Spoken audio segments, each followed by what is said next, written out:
Hello, my name is Bobby Benton, aka Serendipitously Bobby, and welcome to Life Essentials, the Self Healer's Journey podcast.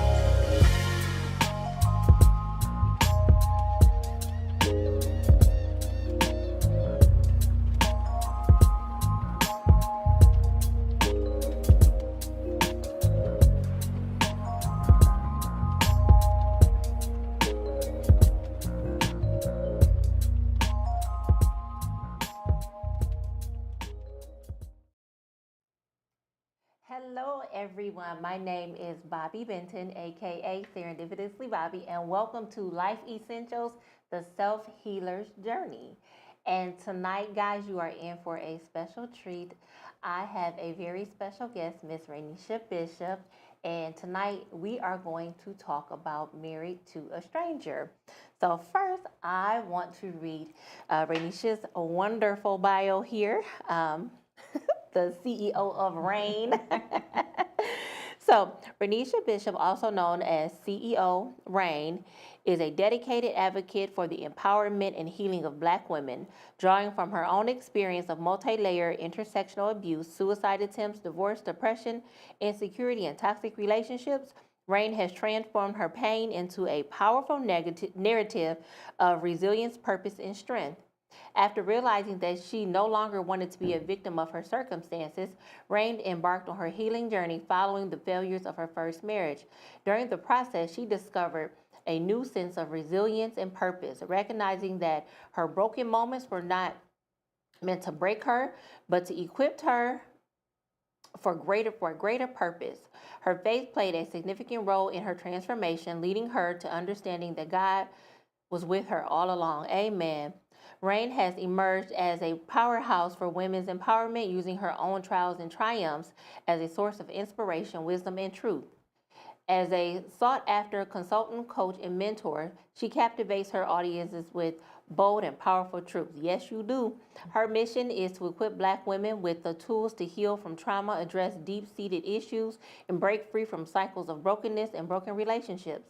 The culmination of Rain's efforts in the launch of For Black Women in 2023, a social wellness community dedicated to providing support and validation to Black women.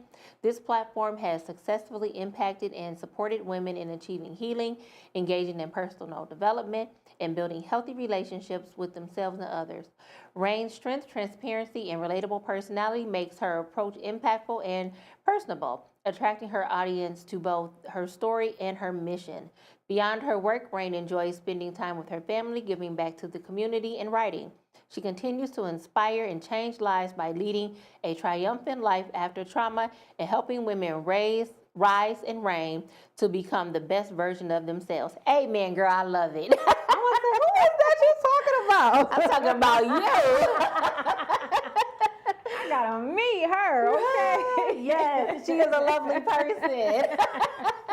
Thank So, you. Renisha, I am ever so grateful to have you on my show, that you accepted the invitation. We Thank you met. for the invite. You're welcome. We met several years ago. Yes. And over those years, I'm gonna say more so watched you blossom on social media, and I just like watching you share your story, and you use social media as your platform too, to just spread awareness and advocate for others. And you are not afraid to tell it like it is. So I love that about you. So I thought you would be perfect to share your story, because you have been through what a lot of young ladies have been through. And you came out on the other side, and healing is a ongoing journey, and we have our moments where we're doing great and then take 10 steps back. But you have just been pushing forward, and you do, but you do. And I just want to just say thank you for one. Like, we had our rehearsal, you were transparent, vulnerable, hilariously funny. It was an enjoyable rehearsal with you. So I just want us to just dive into this and just share with the audience where we're good. Guys, we're going to give a snippet. We might do a part two, but we're going to do just snippet of your what started it all for you. What happened to start the journey? Ooh, child. We need 2 hours, but long story short, because I'm tired of telling this part of my story, but I literally married a stranger, and like I shared with you the other day, I remember like the title just took me back to that exact moment when I said, oh, I really married a stranger. I was in bed with my ex-husband, and I got a message on Instagram from this, I don't know, this weird account telling me that I needed to, you know, stay in my marriage, and that was the Christian thing to do, to stay married. And I'm like, who is this person? Nobody knew at that point in time that I was going through such a tumultuous time with my husband. Like, it was very volatile. So it was weird that this mystery page on Instagram was messaging me, and then they went on to say that, you know, we shared a man together, and then they even revealed that they were a man themselves. Oh boy. And so I'm like talking to my husband because he's laying next to in bed. I'm like, who is this? Like, what is going on? And he's like covering his back, and he's on the phone. So I suspected that he had something to do with it. But you know, I was in denial. I didn't want to believe that he would actually put a friend up, or if he was trying to confess to me his own self. And then they just got really rude and was like, you don't even know who you married a stranger. And it just stung so deep because it was true. The truth hurts. I definitely married a stranger. I met him on a dating site.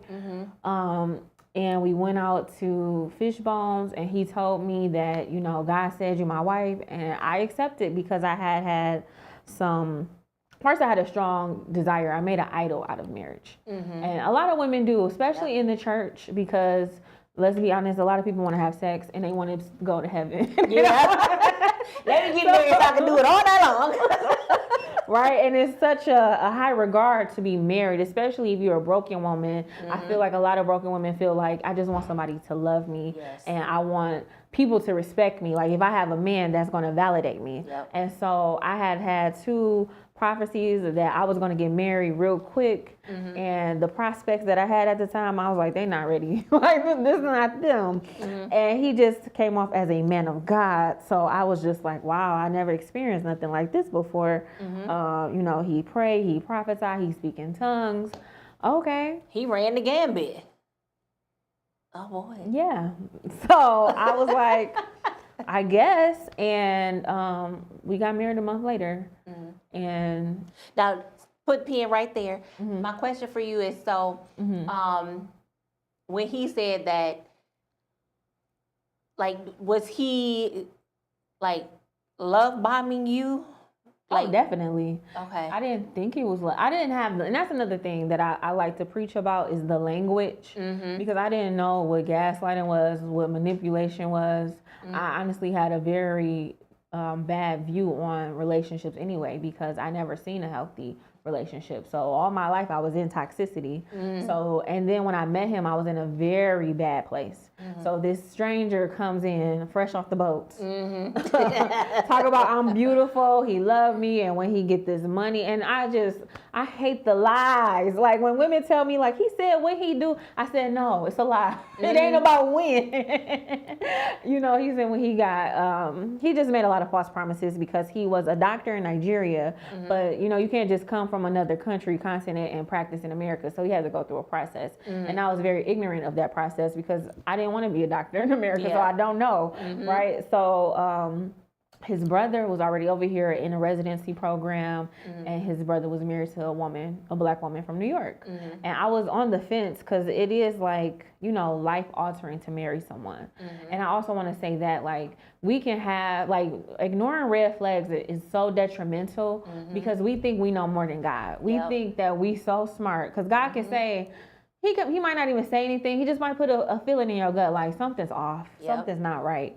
And we think like, okay, I see this person, but we don't see behind that person, or we don't see even within that person and what I mean, because a lot of these people be having spiritual ties, and that's a whole nother. Yes, whole nother layer. Like that'll be part two. That's a whole nother layer right there. You don't know what to, like, God behind me for sure, but I don't know Yeah. what God behind you, okay, and what God you're really serving. A lot of people say God, God, God, and it's a lot of different gods that people serve. Yep. So it was just kind of like, I kind of felt like something wasn't right, but when the sister came in and was like, "Oh, girl, you was crazy not to marry this man. I married his brother, and I'm living the life," right? False advertisement because this girl's miserable. And they just swooped me in. And I was like, okay, well, I'm going to take her word for it because I was very naive. So it was just like, why would I even take her word? I don't know her. So, yeah. Now, hold on. What made you naive, though?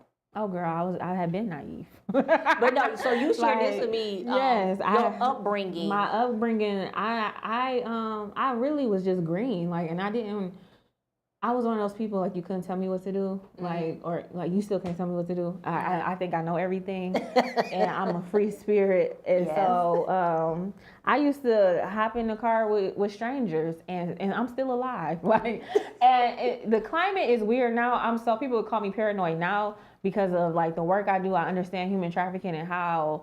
Like, it's crazy because a lot of people that you wouldn't expect to be like in these organizations, like you really can't trust people. So now I'm more skeptical. Like, I don't like to just meet strangers and stuff like that. But before I was aware of human trafficking, I could have been a victim because I lived in California for a whole year and people would just pull up. I remember this one time I was like, I want to date a guy with a G-Wagon. 2 guys with G-Wagons pulled up and was like, hop in the car. And you just hopped in the car? This is God. I just said I wanted to get in the G-Wagon. Wow. What you mean? So that's the rationale you gave yourself. Jesus did this.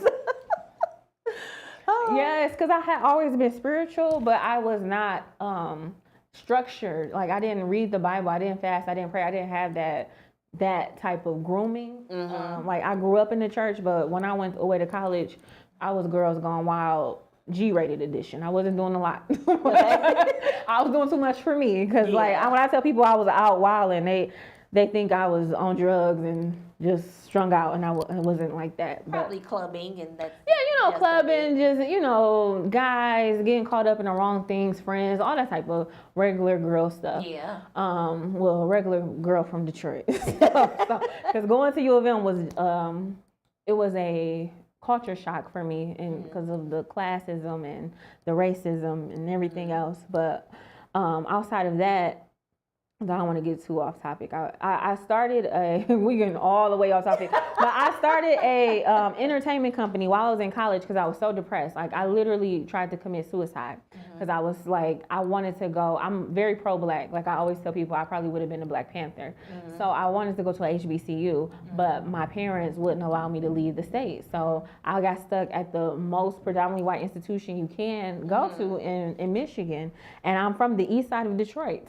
So on the east side of Detroit, I look like I got money because I'm hood rich over here. But when I go and my classmate father is the owner of the Dolphins, oh no, I realized I was poor.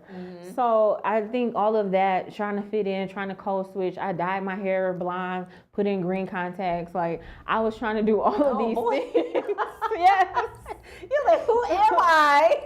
Really, the quintessential of a college student, just trying to find your way. And the Black people, like, that's when I understood bougie Black people, because then they looking at you different. Like, it's weird. So I started this company really to spite my ex, one of my exes that I'll never stand. Like, he hired me to be, he was a rapper. He's still a rapper. He hired me to be his personal assistant. And like the next day he dumped me and fired me. So I was like, okay, I'm gonna show you. And so I went to Detroit because I had to just take a semester off. And I stumbled upon these house parties where people were actually performing. Like, it was like something in the 90s. And then I just was like, it's no girls like performing. So I was like, I'm gonna do an all-girl showcase. Showcase ended up taking off. So now in my head, I'm thinking I'm going to go be in the entertainment industry. So this whole entertainment business took me off focus from school. I ended up dropping out of school and I went to California following behind another boy. So he said if I lived in California, we would be together, which was a lie because he had a whole girlfriend that he took to Disney World. It wouldn't take me nowhere.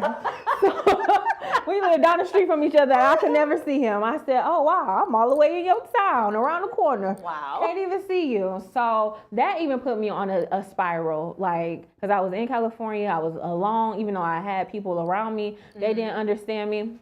And so I ended up meeting this guy. Now I really think he was watching me, like he was following me, because we didn't have cars back then. I was making $300 a month. Oh, boy. And I was in California, but I had my house paid. Let me show you how God works, because this was a faith-based religion organization, like through the Episcopal Church. So it was like a service corps. So you do a whole year service. They compensate you $300 to get you on food stamps, to get you a bus pass. Make the most of it, right? So in my head, I'm like, okay, I'm gonna come out here, I'm gonna hustle up, network, and I'm gonna break into the industry, because I also had a media platform called Girls Who Love Hip Hop. And I had a whole team of bloggers. Like this is right when the Shade Room was about to start, or was starting. So I started right with the Shade Room, and look at the Shade Room now. I stopped, but I'm like, dang, I probably could have been in California by now. Yeah. But because I got distracted again. So I was meeting people because I was always searching for love and companionship, because I was alone. Like literally God wanted me to be by myself, but instead of running to God, I was running to what I knew. Yep. So while I'm in California, I'm going on dates, I'm hanging out, I'm doing everything except for the mission, which was get this blog, recognition, go meet some people. Like, so I ended up I was walking from home from school. I worked at a school, and I had to take 2 buses and a train every day. You are so brave, man. It was scary at times. Like I had to leave like at the crack of dawn and it would be dark, but I lived a life. I lived a life. So this guy comes up, he looks like Eric Benet. He drives up in front of me, gives me his card, and he's like, call me. He gave me his wrong name, and we're talking. And prior to this is very important. This is exclusive stuff. God had told me, because I was I was playing it so crazy. I'm in California. My family's in Michigan. I don't know a soul for real outside of this program. And I'm not telling these white people what I'm really doing. Yeah. So I'm like hopping in the car with people, going to people's houses all the way in California. Yes. And so God was like, stop going to people's houses. Like, don't go to another stranger's house. Okay, God, I hear you. Got you. What you do? I'm focusing on me, because at this point, I forgot to tell you, at this point, I couldn't go back to my school because I owed them some money. And so I started going to this Bible study, and the lady was like, let's take some prayer requests. This guy that I worked, I had 2 jobs when I was in California. I started out working at this place called The Center. Look, I'm on my Cat Williams today. I worked at this place called The Center, and they was helping homeless people. It was like a drop-in center. You do like poetry and arts and crafts. Like it was so fun, right? But it was the racism that I couldn't take. And I didn't like how they was treating the black women and the black people. It was majority white men, middle-aged white men that were coming to this place getting services because they were all on this, getting housing is not sustainable. So they like, if you go to California on Skid Row, it's people who actually like build houses, like through tents and sheets and all type of rigmaroles. Like that's their lifestyle. So these type of people would come over to this center that was behind the church. We would feed them, play games with them. I was late to work. Now, how old were you when this was happening? About 22, 23. Okay. Yeah, so like I'm new to the city, so I'm late, and so that the director Spencer, he didn't like that I was late, and he started harassing me. And at the time, I didn't have the language, but I just know I didn't like how he was making me feel. And one day he said, "Here, make a sign-in sheet. You have a degree. You should be able to make a sign-in sheet." And I operate from a place of transparency. I said, "Actually, I don't have a degree." He was like, "I wish you would have never told me that, because I don't respect black women who don't have degrees." Oh, wow. Clocked you, bet it up. So when I'm at this Bible study, I said, you know what? I really want God to open up a way for me to go back to school. He did. Like they called me or I called them, and then from the 2 years I was out of school, every time I would call them, I called them every month. Like, can I come? Can y'all find me some money? I know y'all got some money. This U of M. All these people that donate here, they be like, nope, can't help you, because I wasn't right. I wasn't focused then. I called, God woke me up and he said, call them today. I said, can I come back to school? Do you have anything? They said, oh, you know what? We actually have the money for you. You can come in the fall. So now I'm on track to go back home, because I didn't want to go back home at first. I was like, I'm going to figure out a way to stay in California to make these dreams come true. And so once that happened, in my mind, you know how you like, okay, I'm done playing games. I'm done talking. We always go through that eat, pray, love. Yeah. The fake eat, pray, love stage, because soon as Satan came and pulled up in front of me, I hopped in that man's car. So we talk. And he's like, oh, I would just love to take you to dinner. Can I just take you to, like, he's persistent. And he's like 40 something. Oh, your daddy, girl, he was a creep. I liked older men. Oh. and look, I'm older and I like younger men, but okay.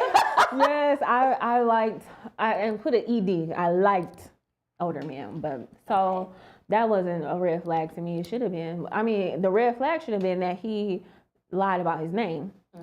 So he come and pick me up. We go to this restaurant and we pray. I was like, hey, you want to pray over the food? He prays over the food, blah, blah, blah, blah. And then he was like, oh, I just want to spend some more time with you. Like, but I got to go home and pay my rent. What? But I want you to come with me. Now, God, like, didn't I tell you, don't go to nobody's house? So I'm torn, like, this is a mirage of what I want versus what God already said. Did you listen to that thing I sent you today? I'm sorry. No, not this yet. was what I sent you today. But go ahead. Wow. God be working. Yes. So I go to his house. I said, okay, we can go to your house, but bring me right back. Like, you know, that's what I'm saying. We're not smarter than God, because now I'm trying to trick the system. Yeah. I ain't gonna come in. I'm not gonna stay, but just bring me back. Visit. For a hot second. This man, I lived in Koreatown in LA. This man lived in the Inland Empire. That's about 2.5 hours. He knew I didn't know anything about California because I wasn't from there. Oh. He took the back ways when I said, I thought I was about to die because we're going through the country in LA and in California, I never seen it. Dirt roads, barns. I said, he about to kill me. I started praying like, God, I know you said don't get no more cars with strangers, but here we are, and I need you to help me. So when we finally get to his house, I was so worn out from that ride because I didn't know I was going on a 2-hour adventure. I said, let me just stay here.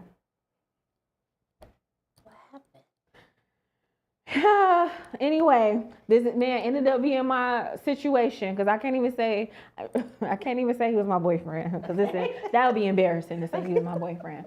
Ended up being in my situation. So now he's like, well, you don't have to go back home to Detroit. You can stay here. I got this apartment. You know, I got connections to the industry. My family's in there. You're good. Oh, wow. So God answers my prayer. But then the devil answers my prayer too, because I want a man and I want to stay in California. So I entertained him for like 3 months. And in the midst of that, we're in bed and God is like, warlock.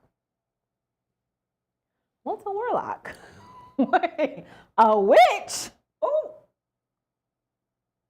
I'm with a witch. And there are men like that for real. It gets creepier. So now I'm torn in my spirit because something's not right. And then it's like the whole situation was never what I wanted. Like he just messed with me when he wanted to. Like it was out of a convenience, right? But I ended up fasting and praying, and God started showing me he was doing witchcraft on me. Oh, wow. But there's another thing, you young prophets out there. I was seeing him cheat, like this is clockwork. That's why I can't even just talk to anybody, because as soon as God show me what you're doing and then you lie, now I got a problem. Like, you might as well call the police. Why is you playing with me? You're about to let him have it. So I'm seeing him cheat. I'm seeing him write my name on papers and burning it. I'm just like still dealing with him too in the midst of this. Hold on, you mean you're watching it? In my dreams, like okay, this is what I'm saying. seeing. No, this is what I'm seeing in my dreams. Okay. So, what do I do? What? I go to a psychic. I don't go to a psychic. The psychics come to me. Oh boy. I'm minding my business in Hollywood. Hey, come here. I gotta tell you something. What you gotta tell me? 3 times these women ran down like, oh, you got a curse on your love life. And the man that you're with, he really likes you, but it's this curse. And that's what's causing all this contention here. So he not cheating? No, he's not cheating. He really likes you. Oh, okay. Wasting my money. Oh my goodness. But 3 different times they told me. So now I'm more confused, adding confusion. This is the kicker. Mm-hmm. I told you I worked at a school. Mm-hmm. This little boy was like, Becky with the good hair. You better call Becky with the good hair. I said, huh? And he pulled a blonde strand. Now, I'm black. Yeah, I got on a wig that's curly. He pulls a blonde strand from my hair and said, you better call Becky with the good hair, because that's when Beyonce just dropped, right? And he was like, you're in the midst of a total major life decision. A And kid? He's like, and you know what you need to do. Why did this little student confirm my man is treating on me with a white woman? Because this is where I'm getting all these blonde hairs from, because he coming home with blonde hairs, but he's a barber, right? So when I would ask him, why you got blonde hair? As a client, what white person you know going to a black barber? But okay. Long hair. So when the little kid spoke that to me, I said, how do you even know that? He's like, I just have a gift. I was like, oh, okay. So then that's why I'm like, okay, I got to be done with him. So then I go on a fast, right? And in the fast, I'm seeing all of this stuff, more stuff confirmed. He calls me. He was like, he would sit outside my house. And he was like, I wanted to come in, but I saw a light shining. I said, that was the Lord protecting me. Like, so I really was like, we done, broke it off with him, right?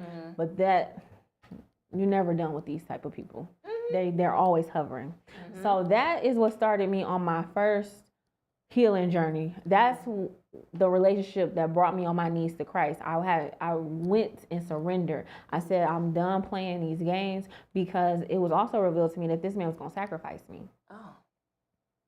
It gets deep. That's why I don't play with these people. Like, yes. So when that happened, I just ran to God. I surrendered my life and I changed my life. I went back to school. I led a Bible study on campus, and people would be like, oh, wow, you're different. I let go of the entertainment dreams. And like, that's why the blog didn't go where it needed to be, because in my heart of hearts, I knew it was something more that God wanted me to do. So I never really went full force, because I was like, I know this ain't what God got for me. So I go to school, right? And now I'm like, okay, I'm about to go to school of social work. Like, I'm seeing God, like, finally my life has order. Like, my life is making sense, because it wasn't making sense for so long. And I feel like God is telling me to go to the school of social work to get a master's, right? I don't get into that program. I'm devastated. Now I have to go back home, stay with my parents, and now I'm working a job making $12 an hour with a University of Michigan degree. That I got that in blood. So now I'm humbling myself and like serving. And God, I know God put me in this. I worked at DBI, and because he was showing me everything I needed to do, but I was so angry with him, like, and I was being stubborn, like, I'm not doing this. I don't want to be here. These kids is bad. The people I work with stink. Like, and so, like, and I stink like foul, but like they just mean and nasty. Attitudes. Yeah, like attitudes is horrible.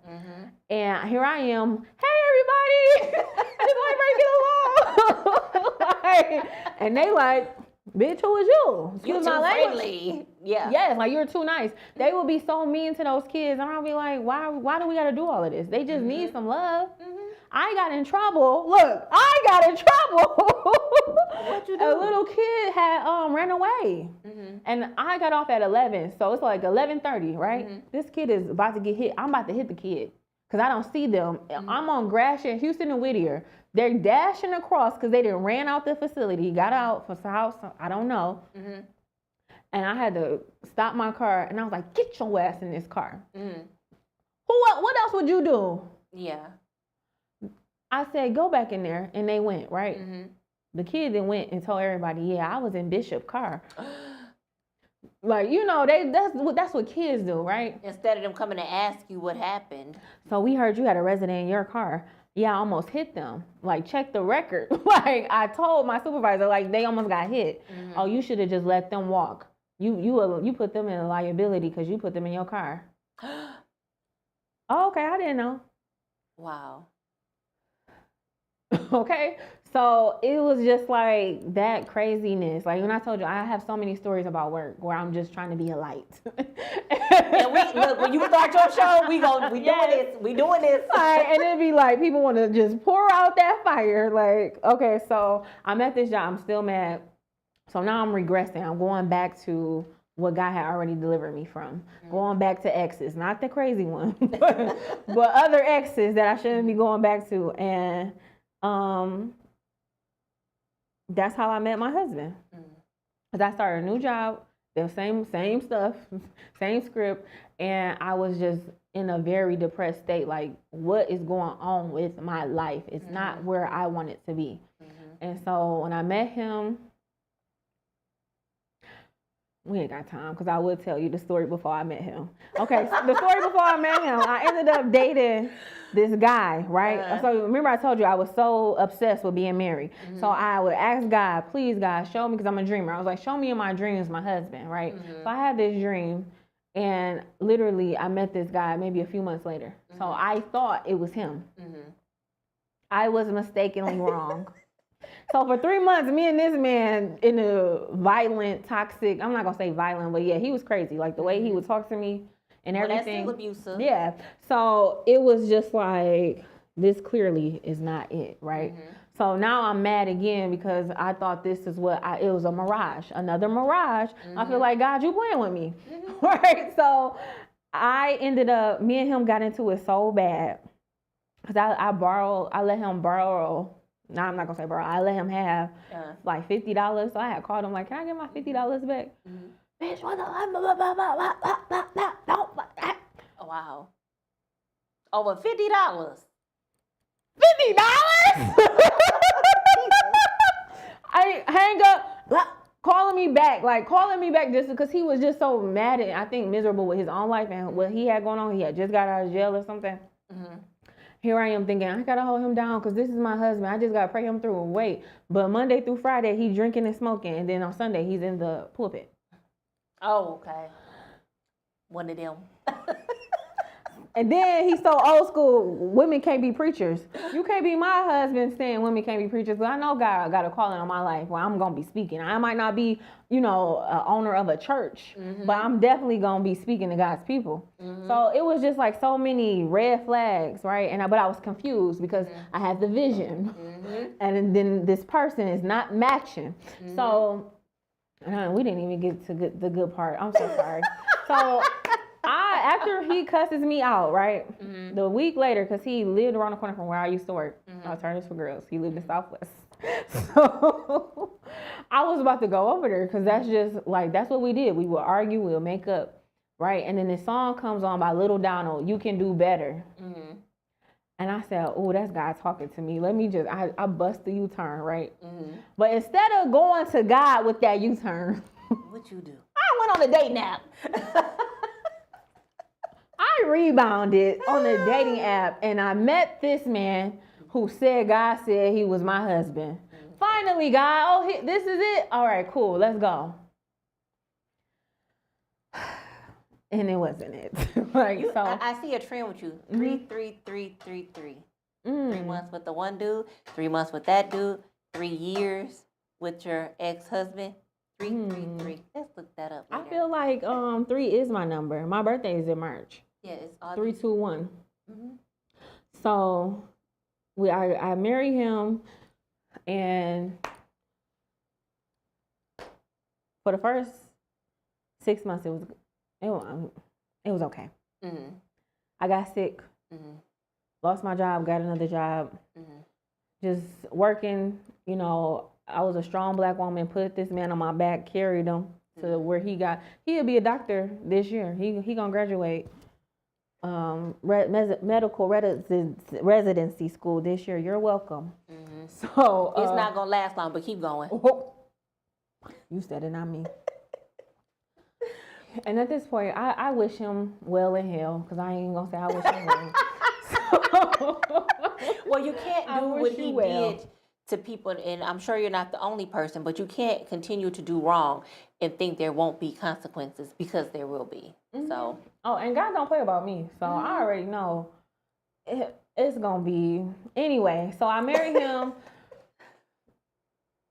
The family, everybody, it's like everybody makes it feel real. I thought it was real. Like, I thought his love for me was real. And I thought that it was growing pains, the things that we went through. And I just had to suck it up until, it was a struggle love. But in the end, he's going to be a doctor. I'm going to be a doctor's wife. And I ain't even got to work no more. I'm tired of these, because at this point, I have low paying jobs. I can't even break into my career. At this point, I don't even know what my career is for real, because I didn't get my master's in social work, right? So it's like a toss up. Like, what am I really supposed to do? Oh, I'm supposed to help this man. Are you serious, girl? I love him. Don't even love him, but he said he gonna be a doctor and he pray. I think that's good enough. Let's go. So you didn't love him. No, You just liked him I didn't immensely. even know him. Oh, okay. I didn't know him to love him. I liked him. I liked the persona he put on. I liked what he represented. Okay. No, but in love, like, it wasn't no romance there. Like, he didn't wine and dine me. It literally was a struggle. It might have had like, I would have felt better if he would have just said, "Hey, I need to get married to stay in America. Here's $10,000. I'll put you on a payment plan." Oh, okay, let's do that. But the whole trickery and manipulation and the spiritual witchcraft that you had to do to get me on board, I can't respect that. So.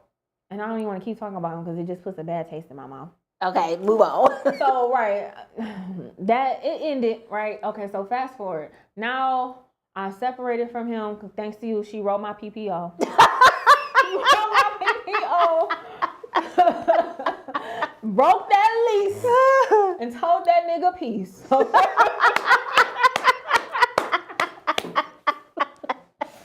No, but we need agencies and people like you, because it is so much shame around coming out to say, "Hey, I'm in a situation that everybody told me not to get in." Like, everybody said this wasn't the thing, but you never think, "Oh, this person's going to kill me and threaten to cut me up in a million little pieces."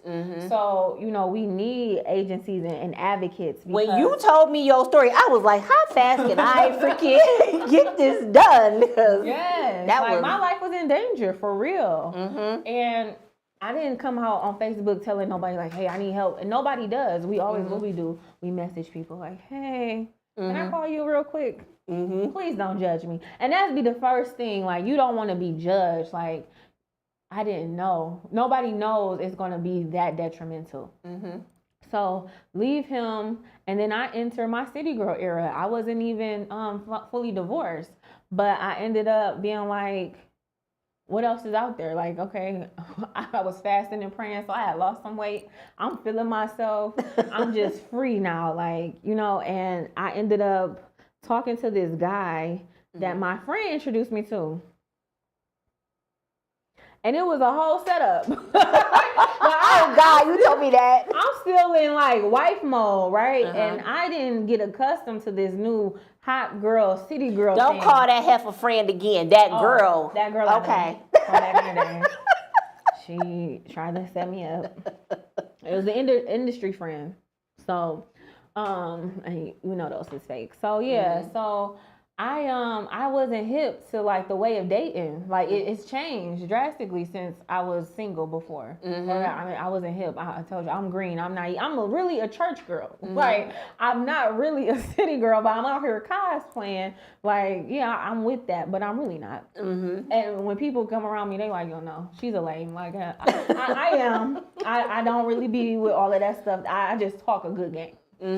So I ended up talking to him, and I was in love. Like, I thought I was gonna get married. And then my friend who had hooked it up, she was like, "Oh yeah, he like you. I can see y'all. I can't wait till I'm at y'all wedding." And I'm just eating all of the lies and delusions up, because this is what I need. I just escaped death. Like, oh, God working real fast. Like, I'm gonna get a man just like that. Like, that's a testimony. Cause that's silly. Like now that I think about it, I was only talking to him for like a month, and I was in love. Now you talk about in love, I was in love with him because it was just like a breath of fresh air. I'm not gonna say I was delusioned. I wasn't in love. He filled that void for you at that time. But it's very rare that I connect with people on such a different level. Like it was just like. I don't even think he thought he was gonna like me. Like I think they thought it was just gonna be a joke, and I think he ended up liking me, and that's what made my friend mad, and she just splattered the whole thing. And She just evil. I'm not gonna say her name. we gonna call her evil because that right there is just downright. I mean, just on the fact that you knew what I was just coming out of, yeah, it was both. And so when that whole thing blew up, I ended up going back on a dating app. And now I'm really outside. So I got a roster. Oh, y'all said get a roster? Oh, that's what you're supposed to do? So you're supposed to go out on Monday, Tuesday, Wednesday, Thursday, and you got him for your hair, you got him for your nails, you got him for breakfast, you got him for lunch. All right, cool. And that's what I was doing. And then I'm working this new job. And so I was so off kilter because I wasn't even focused.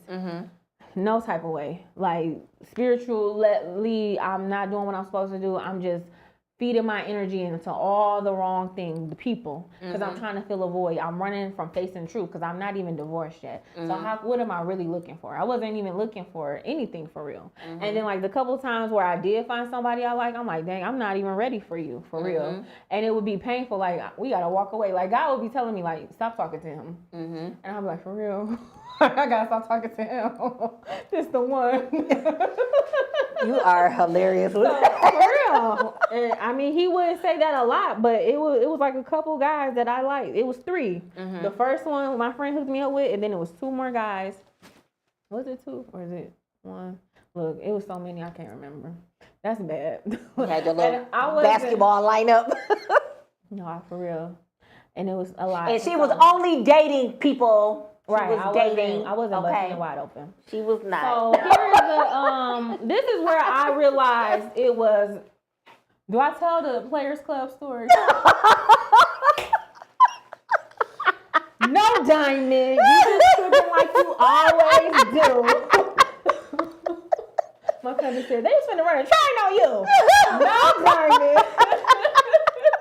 Well, you done told that much. Tell that part. Okay, go ahead and tell it.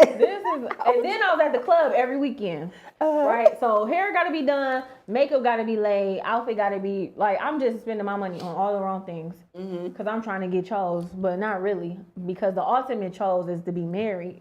So I'm at the club. I'm at Floods every weekend. Oh, you let the old man hang out, Lord Jesus. I told you I wanted an old man with some money, and I had a couple.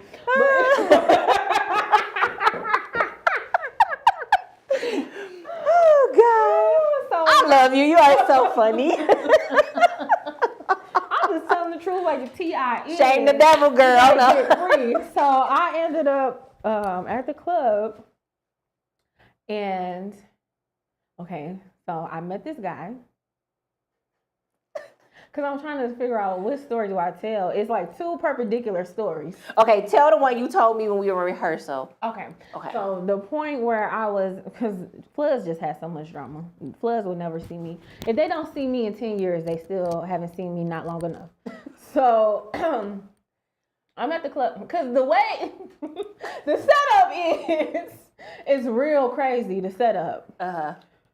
Because I didn't tell you this other part. Oh, Lord.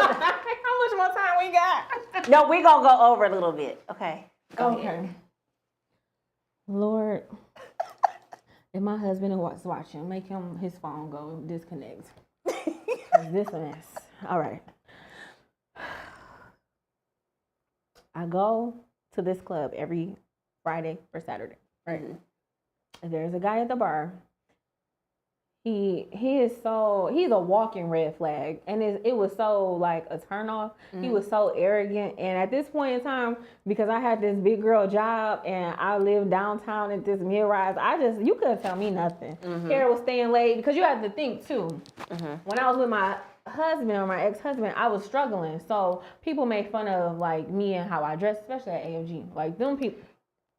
They ain't got no room to be talking about nobody clothes. Hair, clothes. Okay. Like I couldn't afford. Like I was on a DIY budget. Like I couldn't afford anything. So I literally was wearing one shoe, helping my husband get to his dream, and he would be like, "It's okay, cause I'm gonna get you everything when we make it." Okay, I got it. Like I'm gonna hold it down. Your Walmart kicks.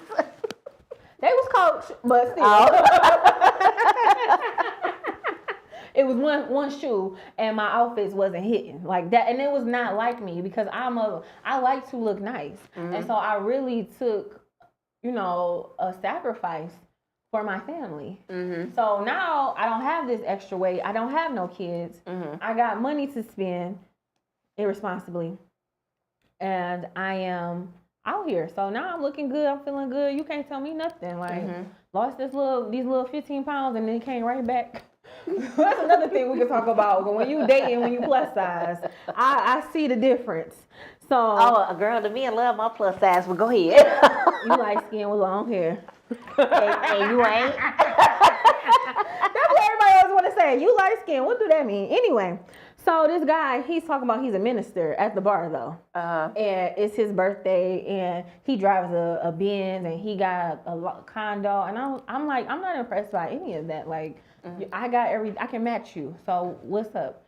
So then he's like, oh, give me your number, blah, blah, blah. And then I find out, I think we added each other on Facebook. I see we have a mutual friend. That's his cousin. So his cousin used to be a youth pastor with an affiliate of my home church when I grew up. So I was like, okay, he's cool people. Like, I'm going to mess with him just off the strength of, somebody I know. We hang out one time. He gets upset because he doesn't get, a cookie out the cookie jar. And so now it's beef. But it was never no type of conversation that was like, I like you like this. It was just like, you just expected that? Like, what is wrong? Because that's what with he you? was used to getting. But Goofy? see, you wasn't impressed by the material. He used to girls like, ooh, giving him some booty off of what he had. And you so correct, because I'm going to tell you what happened. Okay. You so correct. So now he's a regular, I'm a regular at Floods, right? So it's beef. I didn't know we was beefing because you couldn't have sex with me. That's weird. But okay, stay over there. I see you, right? So every time you see me, it's like avoidance or it's a grimace. I don't care. Like, I didn't even like you like that. And I'm not going to blow you up because you're a minister. And I know the other minister at your church, right? I ain't going to clock you. Do you? Go ahead and prowl around because you up here trying to get these little innocent girls. I see you. I'm minding my business because I'm a free spirit and I'm outside, right? I end up connecting. If I say this, it's gone. Oh, you gonna break the internet? No. So the DJ, right? Right, DJ. Woo! We getting live. Oh, we on Facebook. Did y'all tag me? I am going to tag you. Oh, so yeah, I started talking to the DJ, but remember I told I'm really naive, or I was, right? So the DJ invites me out on his night that he's DJ. I'm not gonna even say which night because then y'all know which one. It don't even matter. I mean, I won't, but your audience who on your page know. Cause this is bad. So he's like, yeah, pull up and come have a good time. I go to Floods every week. So is that really a good time to me, or that's just me going to my spot? Yeah. So in my head, I'm like, okay, cool, right? So he gets my car valet. He's getting me. I didn't gotta pay. I don't have to pay to get in. I like this VIP treatment. I always gotta pay. I could skip the line when I'm messing with you. Okay, cool. Still not thinking it's anything. So I'm in the DJ booth vibing out with these drinks. And that's another thing. Y'all need to stop feeding women drinks with the attempts to sleep with them, because that's sexual assault. It's so many women that will. And I'm not accusing nobody of nothing, because these Do that people for a haven't done drink. that. But that's just like, I wasn't aware of what was going on. Like, I was really naive to be like, because I had knew him. Remember, I told you I used to do showcases. So I knew him from back in the day. And now I'm really. So you thinking he? Okay, back to focus. So I'm thinking he cool. Like, I'm thinking this. Then he started kissing me in my mouth, and I'm like, oh, I'm grown and you're grown, and we're doing this at your job. Like, you're really onto something else here. But at this point, I'm inebriated. So the guy, the minister guy, he walks over and he stands in front of the DJ booth and he's just like, that's what we doing? I'm not your girlfriend. We don't even talk. Like, this is 6 months ago, right? So now he's like whispering in his ear. I'm like, oh man, this one's these men are 40 plus. Predators. But why are you upset? So I'm just ignoring. I'm literally having the time of my life. Oh, is he saying that's what you doing to the DJ? Because that might have been his boo. I don't know. I never think about it like that, have you? But go ahead. That ain't it. Don't say that. Okay. No, he's literally mad at me because you will mess with him, but you won't mess with me. That's what I got from it. Okay. But you don't even I knew him way before I knew you, right? Okay. Like what are you even doing? So he just standing at the booth, grimacing. Then he comes by and he's holding a woman's hand, escorting her out the door. And I said, "Oh, you want me to see this? Like, do you think you're really gonna make me jealous? You just picked up some girl at the bar and now you're about to go home and smash? You ain't smashed me." Right? So I'm thinking he's leaving. Maybe this is 2 different times. I don't know. So I'm thinking he's leaving because it's running all together. And so his friends come up. I had this shirt that said "fuck him." I bought it. I bought it from my ex because I wore it on would have been our anniversary. So it was like it just said "fuck him" all over. So the minister's friends come over and say, "Why does she got that shirt that say "fuck him"?" Like he already primed these people up, and then he came over and was like, "I don't know, because that's not what she do," or something like that. Like he said something very smart and disrespectful. Like, and so I was looking like, "What are you talking about?" I was like, "You mad because I didn't give you none?" And so then his friend is like, "Well, how much is it?" And started pulling out money. Like, "Well, how much is it?" I was like, my face is on the ground. Oh my goodness. The club is like in and out because I didn't stay back to be fast with the DJ, right? The DJ told me to wait on him. So the DJ going to count his money. They coming over here harassing me. And I was like, I'll go get my niggas from the King Homes to beat y'all asses. Go fuck me. Right? So now they like, go get him. So, my uncles ain't coming to beat nobody but. So they outside. So the security takes them outside. Like, and and they like really riled up. And I'm like, wow, you're that upset. So subsequently, ever after that, he would harass me at the bar. Like he would tell the bartenders not to serve me. He would come in proximity, like he was trying to intimidate me, like a real predator, like and just stand there and grim me, like I was supposed to be scared. So I'm like, that's weird. Meanwhile, so that's one perpendicular story. I have this going on, right? So now this DJ who's married but separated and also has a girlfriend. Oh Jesus! Trying to have another girlfriend. So he on you like that in public. So now me and the girlfriend are like sister wives. We cool. Right? So now look, this is crazy. This night is crazy. It's all gonna make sense. Just stay with me. Okay. So now this little light-skinned, cute girl comes up to the DJ booth and is like, "Can you teach me how to DJ?" Like real cute and like feminine. I was like, oh, because we drunk, like we getting turned up, right? And me and her both in the DJ booth. Turning this guy up, like you're not even that guy for real. Like, you're not him. So she's like, "Can you teach me how to DJ?" He's like, "Yeah, come on." So now his real girlfriend is upset, right? So she's like, "Come on, let's go." So she takes me to this other part, and now we're introduced to 2 other guys. And I'm confused because I was like, you really like him. Like, y'all really mess with each other. Like, but like, I'm just trying to put it all together. Like, wait a second. So now these 2 guys are talking to us. And they're like, "Oh, we got a room at MGM. Y'all should go. Like, y'all should come." "You gonna go?" "Yeah, I'm gonna go." "Okay, well, I'm gonna go." "You sure you gonna go?" "Yeah, I'm going. All right, cool." She didn't go.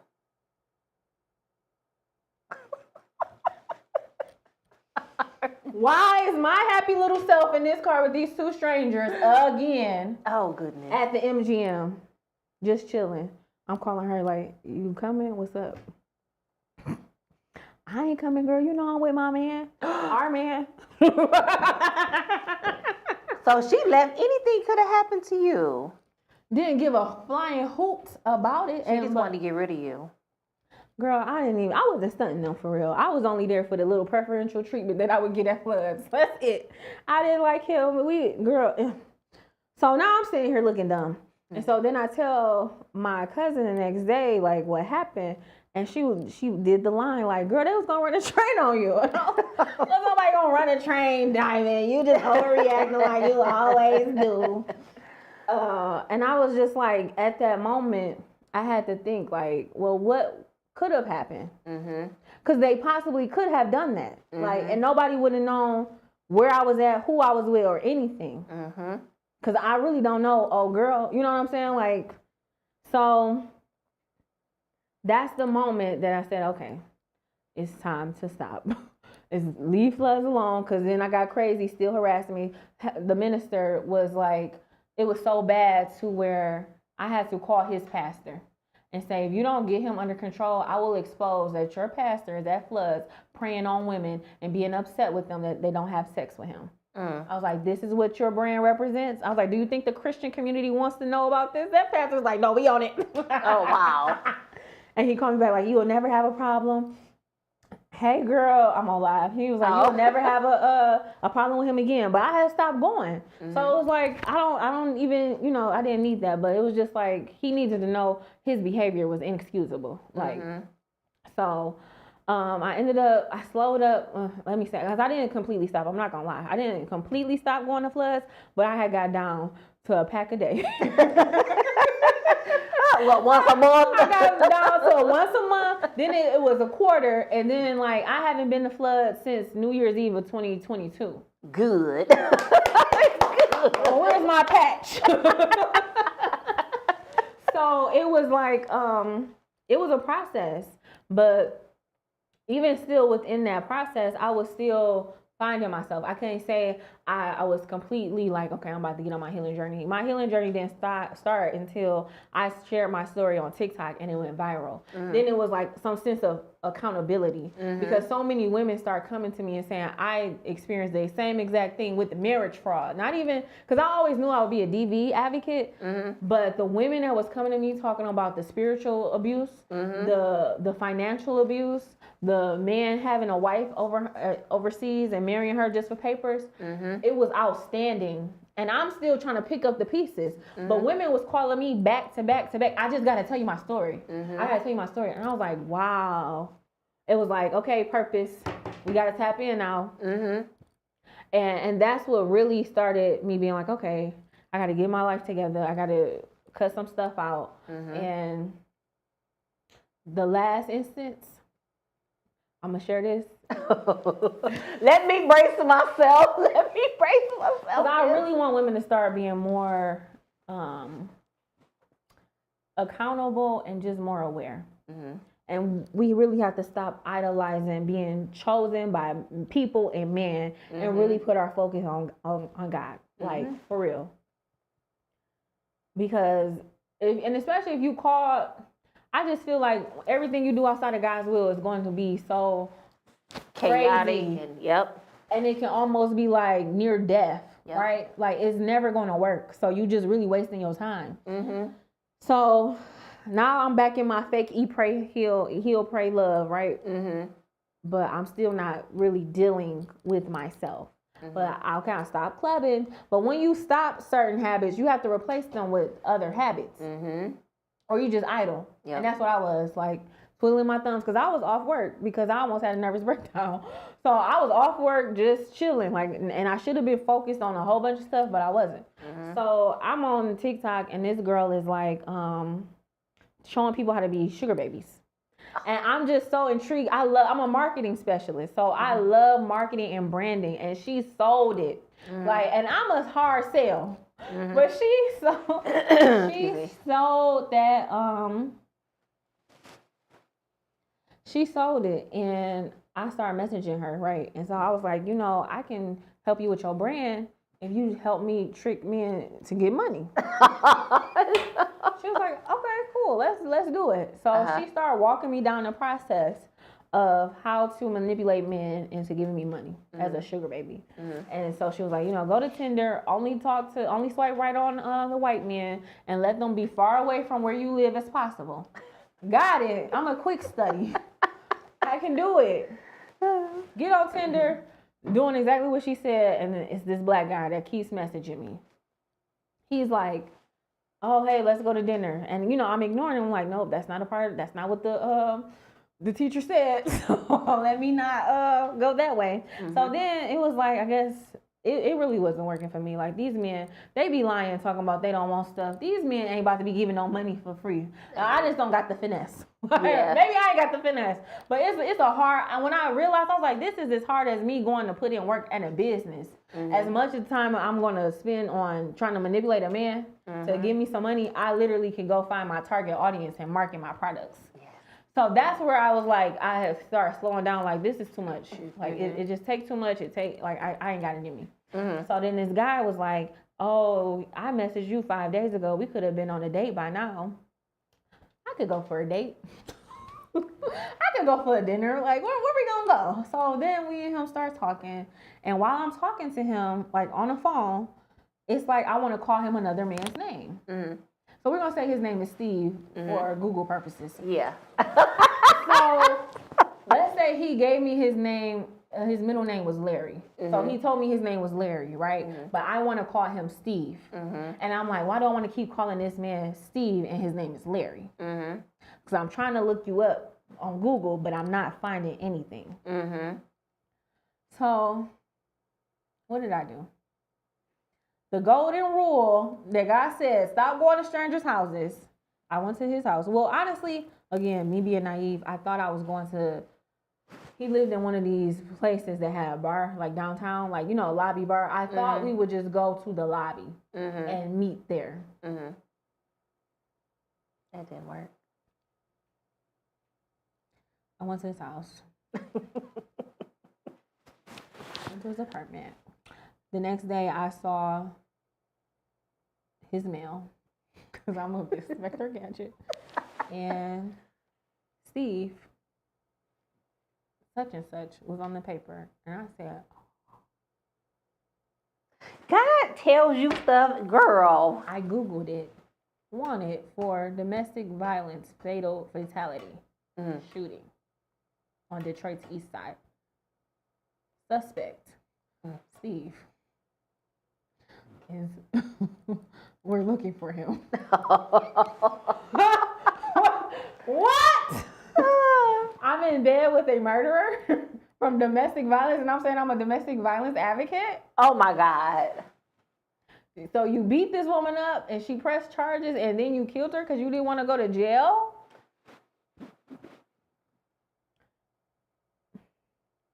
What happened next? I'm still alive.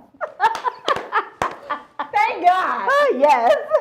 I jetted out of that apartment because he had left me there alone, and I just felt like something's going to happen if I stay here. Like, he might have some people come. Like, I don't know why I had an instinct feeling like he was involved with human trafficking for some reason. It could have been nothing but my paranoia. Because remember, I told you how at that point in time I had been followed home into my garage that I thought was secure. So now I'm really like, and that's crazy. Like, I'm paranoid, but I'm still messing with this stranger. But he love bombed me and made me feel so comfortable in the first 3 days that we talked. We spent all day together on the phone, not in person. And I just felt so, like, the way he acted, like, in such a protective and jealous manner, I was like, oh, this could be my man. Like, in a possessive manner. That's it. And I'm a little toxic because I like that. He loved me. Okay. So, and I'm telling this to my friend who, shout out to Lakeisha, she said she was going to be watching. She's a human. Hey, Lakeisha. She's a human trafficking survivor. And she said he sounds like a Romeo pimp. And she was like, him being on the phone with you all day is he's trying to love bomb you, make you comfortable, but also track the way you move. Yep. I said, oh, I wish I would have talked to you before I went over to his house. So now I'm thinking, like, I can't just cut him off because I don't know what's going to happen. But now I'm thinking about, he didn't even know where I lived at that point, so I couldn't really just cut him off. But in my mind, I'm afraid. So I'm still dealing with him. So I asked him, you know, did you do what they said you're doing? Mhm. And so this story gets very dumb and embarrassing. It's embarrassing because why? This is Did what you get the happened. lesson? Oh, of course. Then don't be embarrassed. Go ahead. No, that's still embarrassing because I knew Okay. better. Okay. I definitely knew better, and even just being disobedient to God, because like I was like, don't let him come over to your house, and what I do, Let him come over. and what he do, steal. That's what the devil come to do: steal, kill, and destroy. I let this man come over to my house. He stole my credit card. I didn't even know my credit card was gone because I was going to get my hair done, and I went to the beauty supply store. I'm like, oh, hey, I can't even pay for my hair. So I called him like, did you take my card? Oh, I didn't take your card. I don't know why you accused me. I drop off. How much is your hair? I'm like, it's $200. I'll drop that off tonight. All right, bring me my money and bring me my card because I know you got it. Did he give you the card? No, Oh. he just brought the money. But the next day, it was charges, but my bank had blocked it. But you know, it was inconvenience because now you gotta shut your card down, wait 2 weeks for it to come back. And mind you, I'm going live on TikTok because I'm viral and I'm trying to encourage girls, and I'm still doing dumb stuff myself. So, and I'm scared because now he's watching me. Like I would go live and he'd be like, "Oh, I like that shirt you got on. I like those glasses." And I'm like, "How is he watching me?" Like it was crazy. And so I had just like, instead of telling him like, I don't want to talk to you no more, I just like, you know, distance myself, like stop being available for him and just giving him the runaround until like, and he would call me at least once or 2 times out the week or text me like, oh, I want to see you. Like we had plans and yada, yada, yada. And I'm like, we ain't got no plans. So, and like he stopped messaging me. And I looked up and I was like, I ain't heard from him in a while. Then I Googled him, and they said he died in his apartment. Wow. And that was scary. Like I was literally, I had to get the FBI involved. Like I got friends in high places. Don't play with me. I was like, I need y'all to. If I ever come up missing, it's him. He did it, and he died. And I just feel like you. I don't want to say like God don't play about me, but He really don't play about me. Like. And so after that, I was like, okay, that's when I was really like, okay, I'm not meeting no more people off a dating app or no more new men. Let me go back to my exes. I know what type of crazy. You just be lying. Come on. I can deal with a liar. So let me ask you this. So that happened. You still didn't get the lesson. You said, I'm going to go back to these exes. So you did that for a minute. We talked about that. What was that pivotal moment where you was like, okay, I'm done. I'm about to get myself together? Because right now you share with me that you're in your alone phase of your healing. What got you there? Like, what was that moment? One of the ex I actually had moved to California for, it was him. And he... You know how you're going to be a healer. Like, God, if I'm you, just tell me that. So I just want to be helping. Like, it was more so, it wasn't like I wanted to be with him because that ship sailed a long time ago. Like, even with my exes, I knew we're never going nowhere past what this has always been. Right? But I'm comfortable right here. I know you're going to go ghost. I know you're going to come back. I know we're going to have some good laughs. I know that. I know we're not getting married. I know we're not going to be in a relationship. And thank God I don't have no kids by them. So it was kind of like a safety precaution because I really felt like my life was in danger. So he was homeless. He needed someplace to stay. So I was like, well, you could come over here a couple of days. Like, so he came out from California? Oh, no, he had been back. Okay. And he's a really talented artist. And both my exes is rappers. I was about to say one of their names because I'm so mad at him. Don't say his name. Don't say his name. Oh, Lord. Lucky I ain't go Cat Williams on you. But anyway, I'm going to let you live today. You and your 5 children. Oh, Jesus. So the one that won, he actually won like a cipher with Eminem way back in 2010. He thought he was gonna get signed to Shady Aftermath. Eminem passed on him, and so that kind of set him on a trajectory of wanting to be a rapper, moving to California, and then he came back and it's like his life is over because he can't be a rapper. He can't get his stuff together. Oh God. So of course, I'm a rehabilitation center for niggas. Can't get this shit together. I'm like, start hanging out back with him, trying to encourage him, like, girl, encourage yourself. Like, what am I doing here? Mm-hmm. So, I'm showing him, like, taking him to showcases, and I'm like, get your, because me and him wrote a really good song. And I say me because it was inspired by me, but it's a really, really good song that would take off. I wholeheartedly believe in his talent to rap. Mm-hmm. So I was really trying to encourage that. He invites another entity into my sanctuary house, right? Mm-hmm. They cause so much chaos. Mm-hmm. I said, I can't live, like, I really enjoy my peace. Mm-hmm. So once they got out and I swept out all their little spirits, I heard God say, this is an end of an era. It's done. Stop talking to him.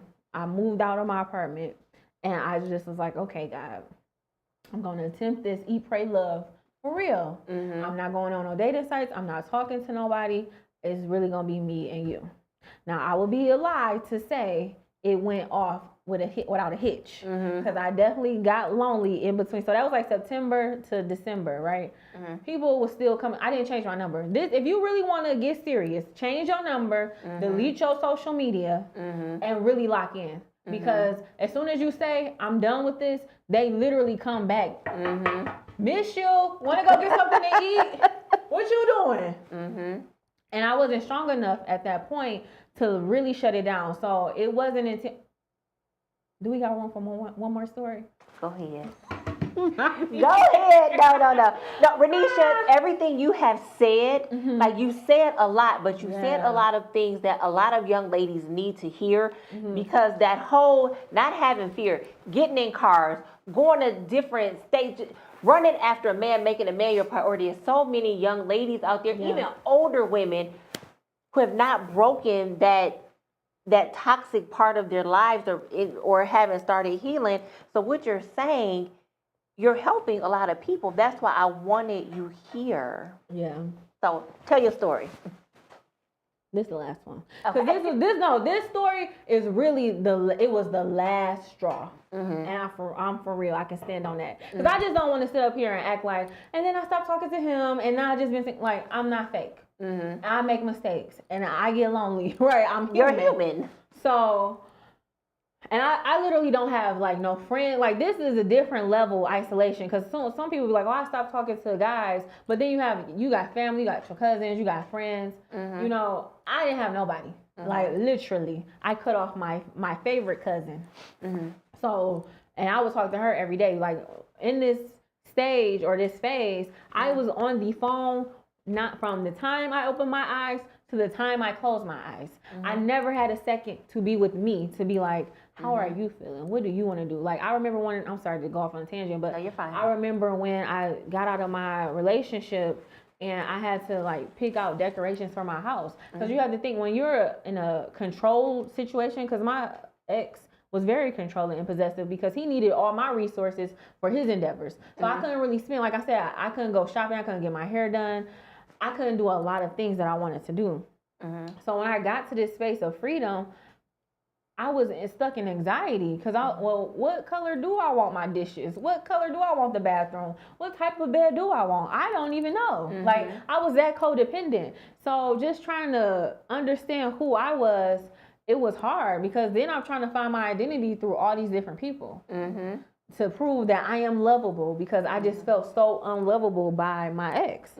So it was a process. So in that process, an old friend of mine had came back from, like, high school. And this, in my eyes, again, like, I'm so naive. I didn't see, and for me, my discernment now is very keen, but I didn't see him coming in as being a user. I literally thought we were just friends. And we literally would talk all day, and it would just really be motivational, entrepreneurial. Like, it wasn't nothing romantic or even like flirtatious for the most part, because he did try to slip in there a few flirts, and I'll be like, what are you talking about? Like, He was building an emotional attachment to you.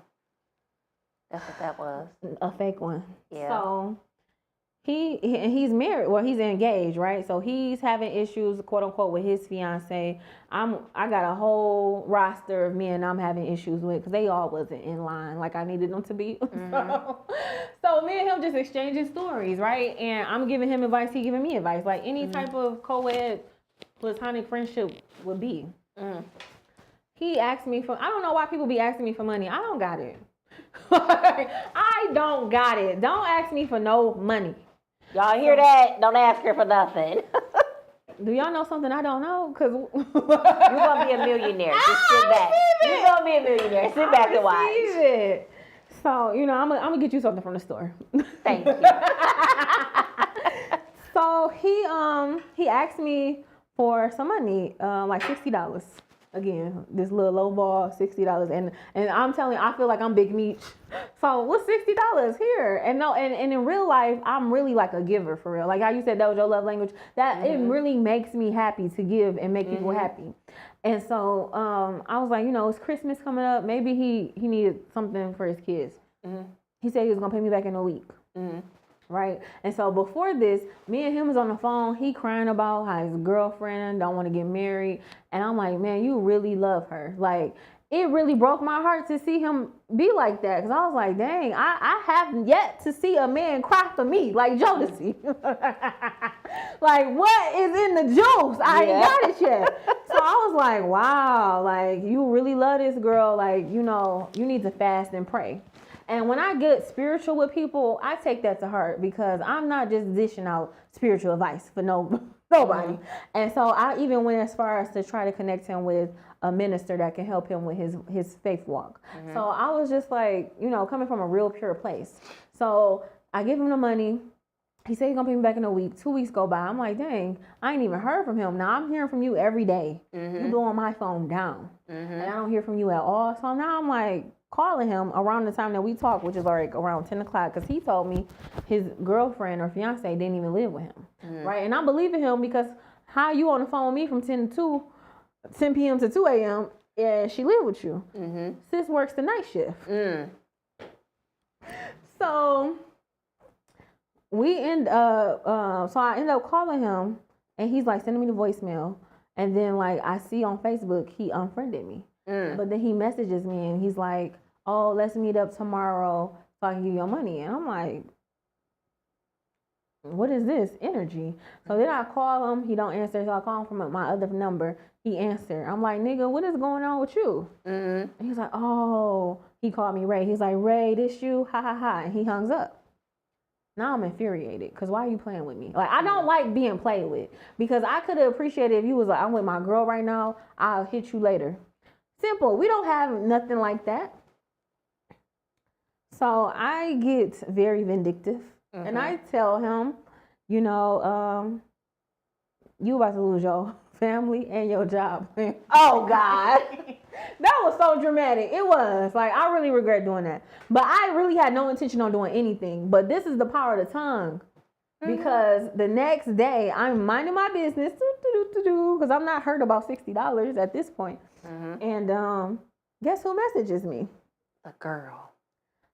His fiance is like, hey, I just want to know what's your relationship with I was about to say his name. You don't say, come on, Renisha, come on. Russell. That nigga Russell. Oh my God.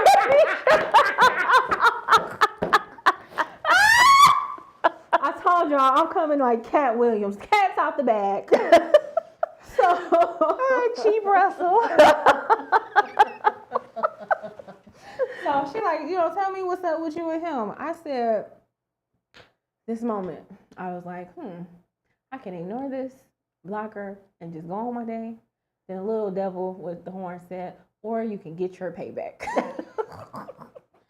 I think I like that option. I never play this option. I'm always doing what's right. Right? And I get the short end of the stick because I was really hurt by that. Like, I thought we were friends. So I said, yes, I'm pregnant, and I was calling last night because I didn't have an abortion. Jesus, girl.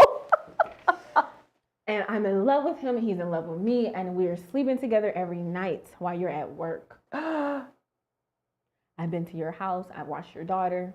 They had a little baby daughter. Mm-hmm. What's your number? I gotta call you right now. I sent her my number and just let the phone ring. Oh my God. I was a menace. I'm in my terror era. So he started messaging me like, for real, you gonna tell her this and that, and you know it's not like that. And I'm just like, where's my money? Like, why are you did this? Because what she said was, he said that you're in love with him, and that's why, and he cut you off because you don't know how to let him go, because he's not in love with you like you're in love with him. So he made up a whole lie. That's the sting, because nigga, what the hell are you talking about? Mm.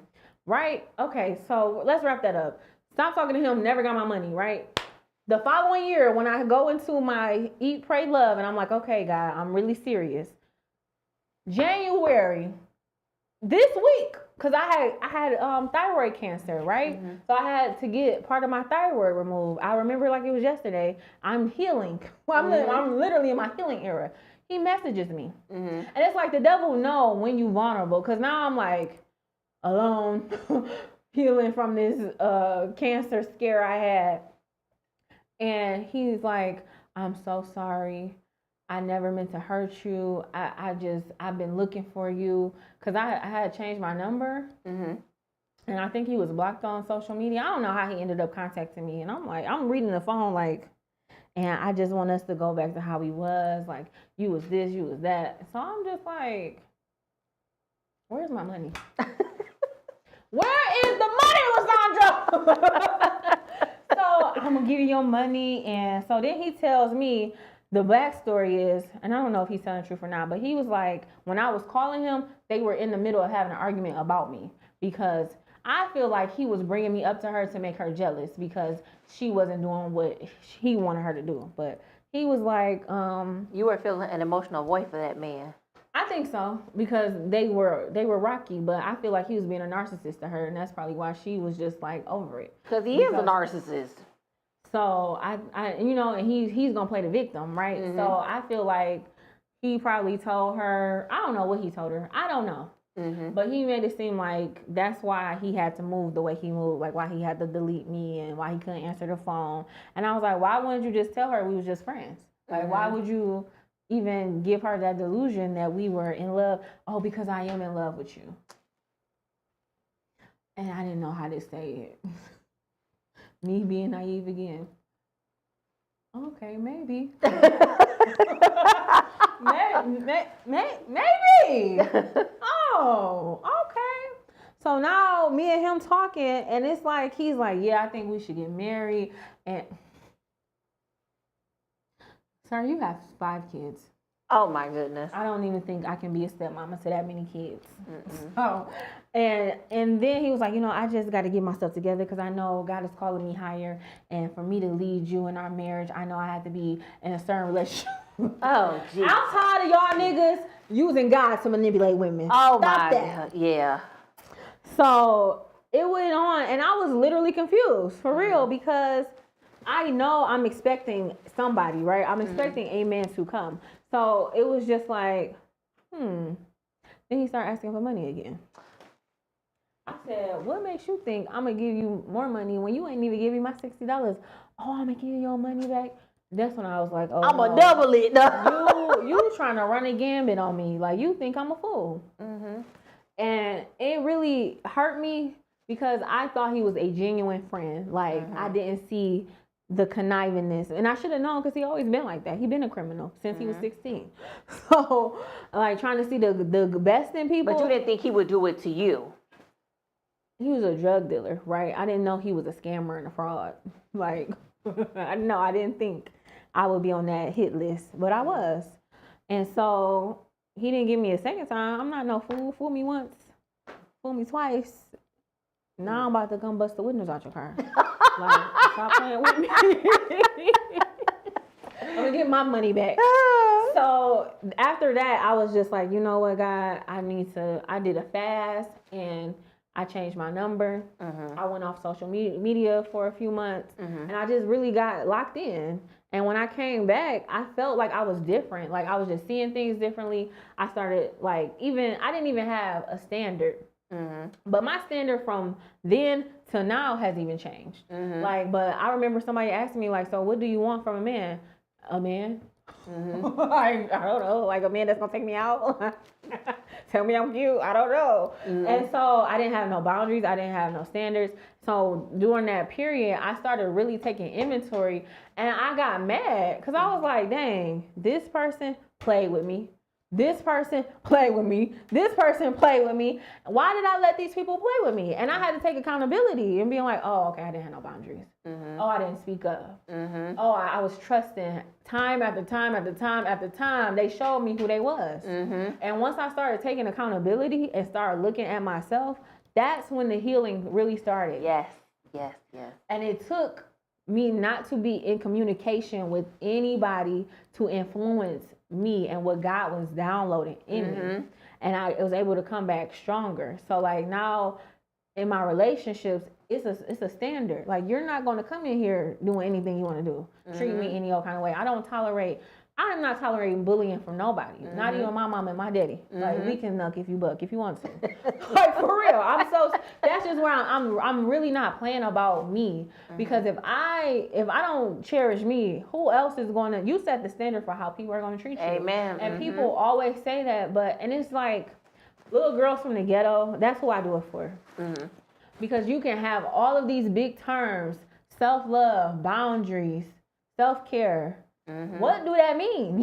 Talk to me in my language. And so I started hearing a lot of that, but I'm like, okay, how do you model that? Because a lot of people talk a good game, but then they don't even model it. Yeah. Right. So it's just like, what does all of that even mean? And so now that's where I'm at on my path. Like I'm determining what that looks like for me. And like even with my standard now for the men in my DM, if you're not saved and committed to Christ, I can't do nothing with you. Like that literally, I was like, wow, a man of God and having a relationship with God was like number 5 on my list. I was like, let me bump that up. Because a lot of men will say they believe in God. Then you get on the phone with them.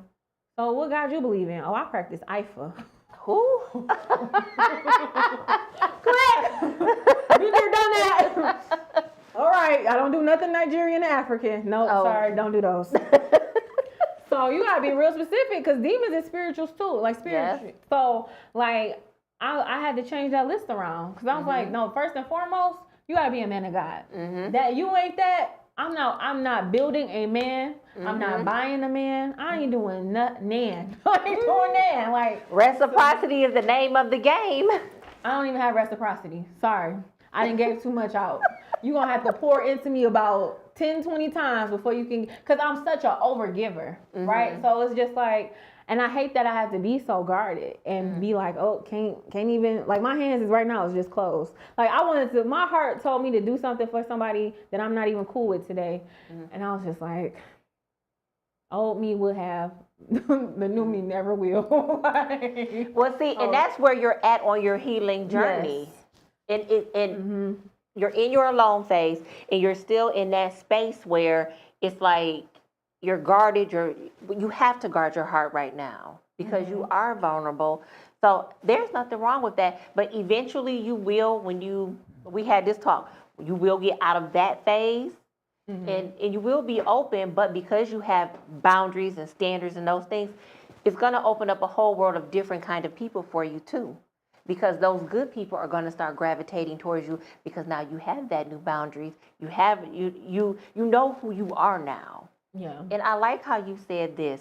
I ain't even gonna say this for the little girls from the ghetto. The little girls everywhere that are sheltered, that don't have parents, that talk to them. Like a lot of times people will want to be taboo about what they say to their daughters. You got to keep it real with your daughters.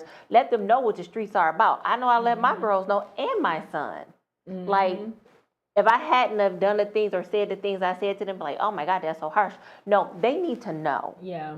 And it's like you said, you was green. You didn't have anybody telling you what it really was or even teaching you those things.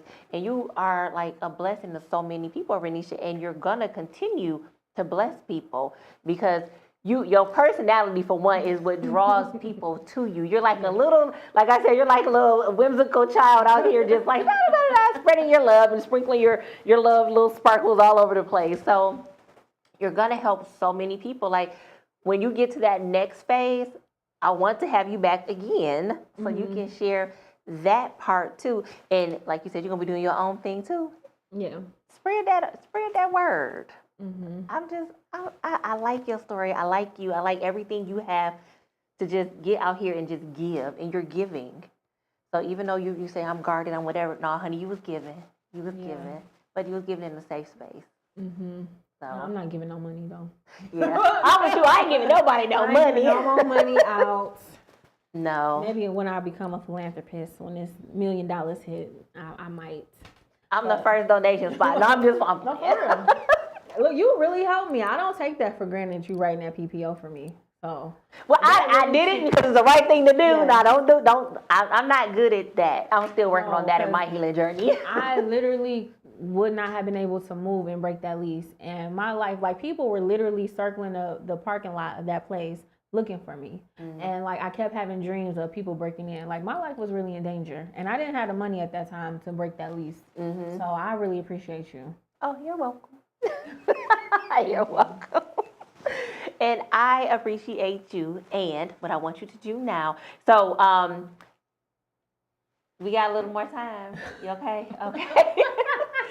So we had some people calling in. So I was supposed to do calls at 7:45. Sorry. No, it's okay. It's okay. No, because this was good. You had a great, powerful message to get out there. And I thank you for that. So I saw a few callers. My caller ID popped up. So thank you, Keisha and Toya and Nasha for calling in. Those are my squad. They called in. But Rainisha, share like just a bit more about your organization. Yes. Rain. So For Black Women is For Black women.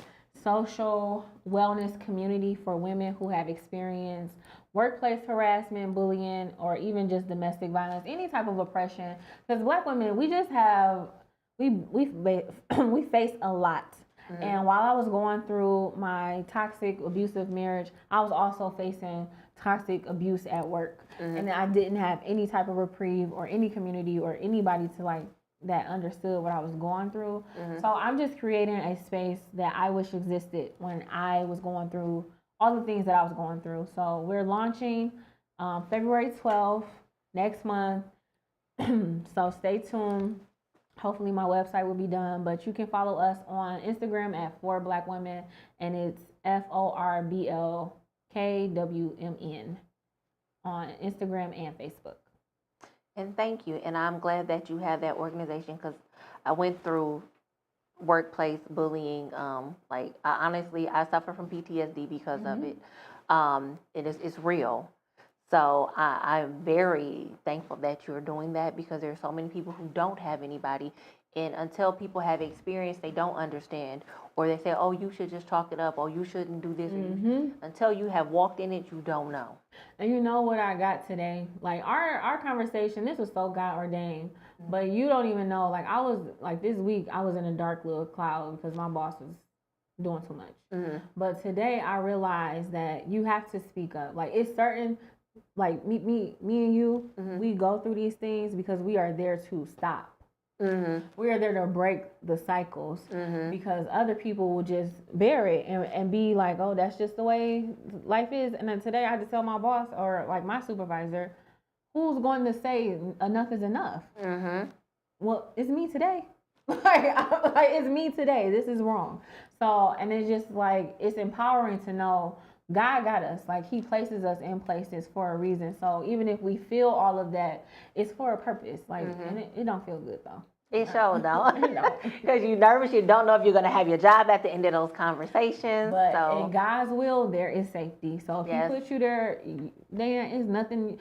Every time I left a place, I either got a better job or I left with some paper. Okay. So well, you know what? Now that you said that, that is true. Like I never lacked. I'll just transition. Yeah. So. Well, thank you for that word because that's true. Thank you. So, guys, I want you guys to go to say it again. The website For the Black Women on Instagram and Facebook, and then you can also follow me at Miss CEO Rain, and that's on Facebook and Instagram as well. So thank you very much for being here. Thank you for having me. This Yes. was so fun. It was. You are a hoot. So guys, I'm gonna have her back. Okay. Yes. So I got more stories, child. Yes, that was yes, just the yes. clip notes. Yes. So I'm gonna have you back. And we're gonna open another chapter of your life, and Yes. you'll just help some more people. So, but I will have you back. So right now, I'm going to jump into next week, guys. I want you to tune in live on YouTube, Facebook, and Instagram at 7 p.m. And I'm going to have a special guest, Miss Zipporah Bowler. She is going to be sharing about goal setting while you're on your healing journey. So, hey, Zipporah, I'll be seeing you next week. So, guys, join me next week and join Miss Zipporah along with me live on YouTube, Facebook, and Instagram at 7 p.m. And you all have a good night. Bye-bye.